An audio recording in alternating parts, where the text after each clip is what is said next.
വീട്ടിൽ വെറുതെ ഇരുന്നപ്പോൾ തോന്നി ജോർജനെ വിളിച്ച പുതിയ സ്ഥലത്തിലേക്ക് പോയേക്കാന്ന്. പെട്ടെന്ന് എല്ലാവരെയും വിളിച്ച് പോകാനുള്ള തയ്യാറെടുപ്പ് കെട്ടിനിന്നപ്പം അമ്മ ഉടനെ വരുന്നില്ല, നിങ്ങൾ പോയിട്ട് വന്ന്. ചാച്ച വിളിച്ചപ്പോൾ ചാച്ച താഴെ നോക്കിയിരിക്കുന്നത്. അതാ പോകുമ്പോൾ ആൻറ്റി റെഡിയാണ്.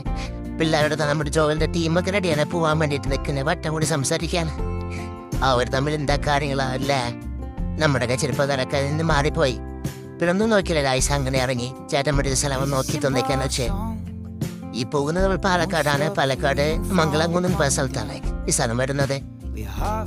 ഒത്തിരി ഷൂട്ടിംഗ് അതിലുള്ള മലയാള സിനിമകള് കുറേ സ്ഥലങ്ങൾ കൂടിയാണ് ഈ ഭാഗങ്ങൾ നമ്മൾ കാണുന്നത്. ചുറ്റി കാണാനായിട്ട് സഞ്ചാരികൾ കാണാനായിട്ട് ഒത്തിരി നല്ല സ്ഥലങ്ങളൊക്കെ ഉണ്ട്. ആ കാണുന്ന പാറ എപ്പോഴും ഇവിടെ വരുമ്പോൾ നല്ലൊരു ഭംഗിയാണ് കാണാൻ. ഈവനിങ് മോർണിംഗ് കാണാൻ മേഘങ്ങളുടെ ഈ വഴിയിൽ കണ്ടിട്ട് പോകുമ്പോൾ വല്ലാത്ത രസമാണ്. ഏറ്റവും നല്ല ഹൈലൈറ്റ് എന്ന് പറയുന്നത് ഇവിടുത്തെ പാടങ്ങളാണ്. നെൽപ്പാടങ്ങൾ അല്ലിറങ്ങി ചൊലിച്ചെന്ന കൃഷിത്തോട്ടങ്ങളോ എല്ലാം.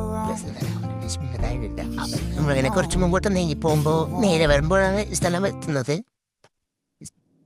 പിന്നെ നല്ല ഭംഗിയാണ് സ്ഥലങ്ങൾ വെച്ച് കാണാനായിട്ട്.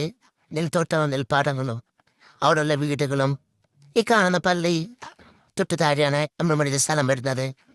സ്ഥിരമുള്ള ഒരു പള്ളിയാണത്. നമ്മളത് ചേട്ടൻ മുമ്പ് നടന്ന് പോകുന്നു. തൊട്ടുപുറകെ ജോയിലുണ്ട്. നമ്മളിത് വീടിയും പിടിച്ചതിനെ വരണം. തൊട്ടുപുറകെ എല്ലാവരും വരുന്നുണ്ട്. അന്ന് മഴയൊക്കെ പെയ്തിട്ട് ചെറിയ മഴച്ചിലിയൊക്കെ ആയിരുന്നു അവിടെയൊക്കെ. ചെടി ചെന്നി വീടരുതല്ലോ, ഇപ്പം നോക്കി വരണമല്ലോ.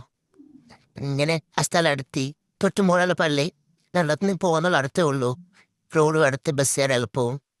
എന്നാൽ പുതിയ സ്ഥലത്തിലേക്ക് വന്ന് SCPക്ക് വിട്ട് മണ്ണകടുത്ത് വൃത്തിയാക്കിയിട്ടുണ്ട്. ഈശ്വരനെ കണ്ടേക്കാൻ ചേട്ടനോട് പോകുന്നത്. എൻ്റെ ബാക്കി കാണുന്ന സ്ഥലമാണ് ചേട്ടൻ പഠിച്ച സ്ഥലം. ഇവിടെയൊക്കെ വീടൊക്കെ വെച്ച് പുതിയ വീടൊക്കെ വെച്ച് എന്താണ് സ്ഥലത്ത് പറഞ്ഞത്. ഇതാണ് നമ്മുടെ ജോർജ് ചേട്ടൻ.